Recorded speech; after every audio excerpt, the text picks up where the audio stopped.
मेरे पिता के निधन के बाद जिस तरीके से एक के बाद एक विपरीत परिस्थितियां मेरे सामने आई, एक के बाद एक जिस तरीके से मेरे ऊपर वार किए गए, क्यों भैया, क्यों मेरे ऊपर ये सारे वार किए गए?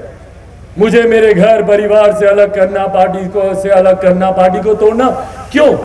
क्या कसूर क्या था चिराग पासवान का कि मेरे पिता के निधन के बाद तुरंत मुख्यमंत्री नीतीश कुमार जी के द्वारा तमाम तरीके के षड्यंत्र रचे गए चिराग पासवान को समाप्त करने के लिए?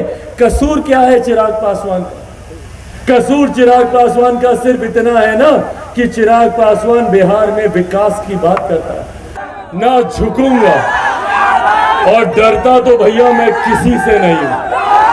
जितनी ताकत आजमानी है मुख्यमंत्री नीतीश कुमार जी को, आजमा लीजिए मुख्यमंत्री जी। चिराग पासवान सीना तान के आपके सामने खड़ा है, जितने वार करने की चिंता करते हैं मुख्यमंत्री जी, तो सबसे पहले तो बिहार को जो आपने जातिवाद में बांट के रखा, अंग्रेजों के जमाने की नीति आज भी मुख्यमंत्री जी इस्तेमाल करते हैं, डिवाइड एंड रूल की पॉलिटिक्स। जब जब इनको लगता है कि इनके वोट बैंक में सेंध पड़ रही है तो इन्होंने हम लोग को बांटने का काम किया, दशकों से कर रहे हैं। और इन्होंने बांटा, हम बढ़ते भी गए, पर बदले में हमें क्या मिला?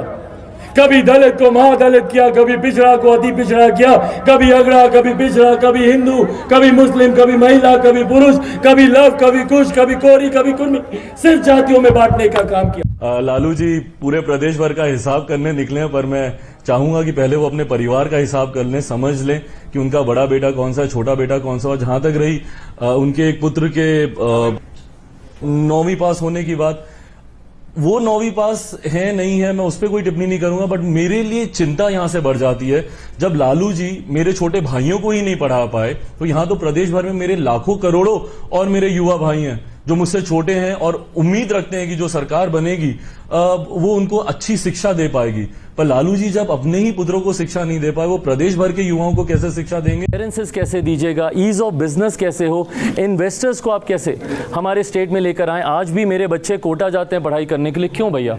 कोटा में पढ़ने वाला बिहारी, पढ़ाने वाला बिहारी, अधिकांश शैक्षिक संस्थानों के मालिक वहाँ पे बिहारी, पर व्यवस्था राजस्थानी। क्यों ये व्यवस्था बिहार में नहीं हो सकती? क्यों बिहार एजुकेशनल हब नहीं बन सकता? आज भी क्यों पलायन करके दूसरे प्रदेश में ही बिहारी जाता है?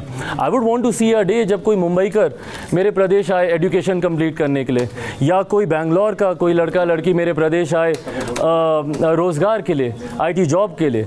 तो मैं उस दिन की मैं कल्पना करता हूँ जो कि 7 निश्चय से तो भाई कभी वो दिन नहीं आ सकते, और इसीलिए मेरा मुख्यमंत्री जी से विरोध रहा है, और वो जिस भी गठबंधन में रहेंगे उसके साथ मैं तो नहीं रह सकता। सर, चिराग पासवान लड़का बहुत ही अच्छा है, बहुत सुलझा हुआ है।